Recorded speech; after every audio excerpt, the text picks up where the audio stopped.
सरकार को घेरने का विपक्ष कोई मौका नहीं छोड़ रहा।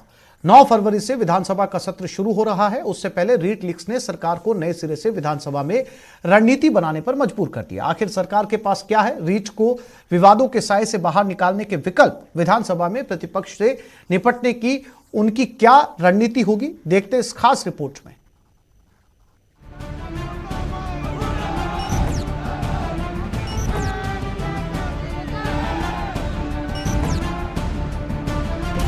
रीट लीक्स के बवंडर ने सरकार की नींद उड़ा रखी है।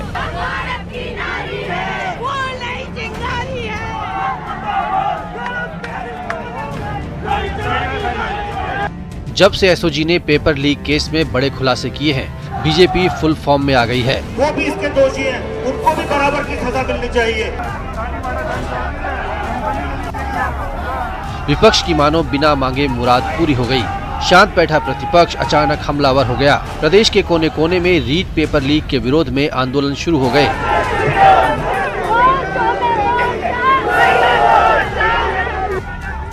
कभी सिविल लाइंस कूच किया गया तो कहीं जिला कलेक्ट्रेट पर धरना प्रदर्शन हुए। कहीं बेरोजगार संगठन सड़कों पर आए तो कहीं महिला मोर्चा ने सरकार के खिलाफ रणभेरी बजा दी।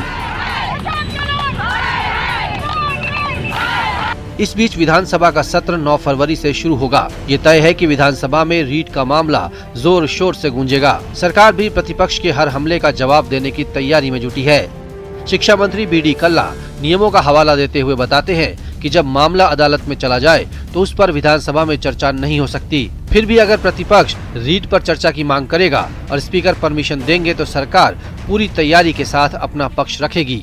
मैटर जो है आप जानते हैं सारा का सारा सब जुडिस है, और जब मैटर न्यायालय में चला जाता है तो उसके बारे में विधानसभा में भी कभी कोई चर्चा होती नहीं।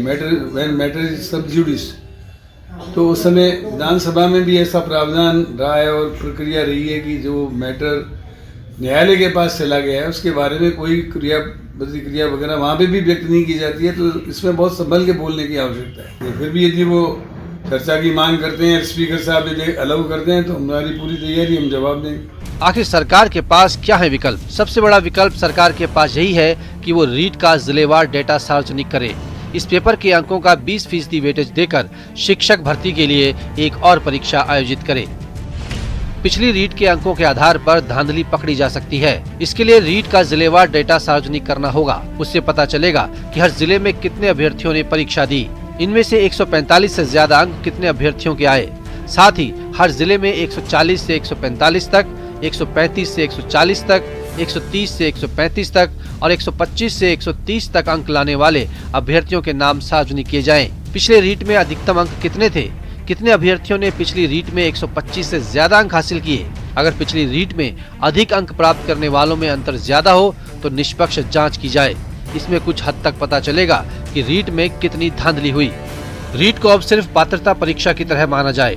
शिक्षक भर्ती के लिए जल्द एक और परीक्षा करवाई जाए। इसके लिए सरकार देखे कि क्या भर्ती प्रक्रिया के बीच में भर्ती नियम बदला जा सकता है। अगर हाँ, तो सरकार को एक और भर्ती परीक्षा के आयोजन का फैसला लेना चाहिए। लेकिन भर्ती के बीच में नियमों में संशोधन से मामला कोर्ट में अटक सकता है।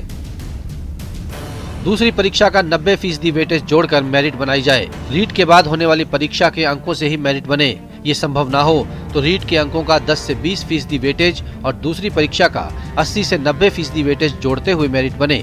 इससे पेपर खरीदने वाले दूसरी परीक्षा में अधिक अंक नहीं ला पाएंगे और वो भर्ती की दौड़ से बाहर हो जाएंगे। इसमें 10वीं, 12वीं या स्नातक के अंकों का भी कुछ वेटेज रखने के बारे में सरकार विचार कर सकती है। 135 से ज्यादा अंक लाने वाले अभ्यर्थियों की जांच की जाए। जिन केंद्रों पर उन्होंने परीक्षा दी उनकी भी जांच हो।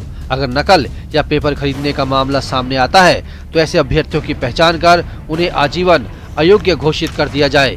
इससे वे कभी भी रीट में शामिल नहीं हो पाएंगे। इससे कोई पेपर खरीदने का दुस्साहस फिर नहीं कर पाएगा। सरकार धांधली को देखते हुए परीक्षा को रद्द कर दे, लेकिन सरकार की ओर से जो संकेत मिल रहे हैं उसके अनुसार ये संभव नहीं लग रहा। सरकार का तर्क है कि रीट के रद्द होने से शिक्षक भर्ती में देरी होगी, जो युवाओं के भविष्य के लिए ठीक नहीं है। इसका असर ये पड़ेगा कि नौकरी का इंतजार कर रहे बेरोजगार युवाओं को नियुक्ति के लिए लंबी प्रतीक्षा करनी होगी। इससे अन्य भर्तियों में भी देरी हो सकती है। 26 सितंबर को रीट परीक्षा आयोजित हुई थी, जिसका परिणाम आ चुका है। इसमें लेवल 1 में 3,30,604 अभ्यर्थियों को और लेवल 2 में 7,73,612 अभ्यर्थियों ने पात्रता प्राप्त की है। अब तृतीय श्रेणी शिक्षकों के 32,000 पदों पर भर्ती के लिए आवेदन की प्रक्रिया चल रही है। रीट भर्ती प्रकरण को लेकर गहलोत सरकार एकजुट है। विपक्ष के हर हमले का जवाब देने की उसकी पूरी तैयारी है। संसदीय कार्य मंत्री शांति धारीवाल ने साफ कह दिया है कि रीट पर विधानसभा में हंगामा बर्दाश्त नहीं होगा। सरकार ने जो संभव हो सकता था वो किया। विपक्ष के पास इस बारे में बोलने के लिए कुछ नहीं बचा है। ये जो हल्ला हो रहा है, ये हल्ला इसलिए हो रहा है कि इनको विकास नहीं पथ रहा है। राजस्थान में जिस प्रकार का विकास कांग्रेस की सरकार के द्वारा किया जा रहा है, हर कॉन्स्टिट्यूंसी में, हर चुनाव क्षेत्र में जो है आपके काम चल रहे हैं, विकास के काम चल रहे हैं, और इतने विकास के काम कभी राजस्थान में हुए ही नहीं, और वो पच नहीं रहा। तो उनको कोई ना कोई ऐसा इशू चाहिए। रीट हो गई, तो रीट में जो है वो हल्ला कर रहे हैं। ठीक है, जो हुआ है, एसओजी की जांच चल रही है, पकड़े भी गए हैं कई लोग, पकड़ जा भी रहे हैं। एसओजी ने इतना फास्ट काम किया है कि इतने सारे आदमियों को आइडेंटिफाई कर लिया, करके जो है उनको कर दिया। हमने उनकी वो सरकारी ज़मीन पर जो है वो बना रखा था, कॉलेज बना रखा था, उसको भी तोड़ा है। एक्शन कर रही है गवर्नमेंट पूरा।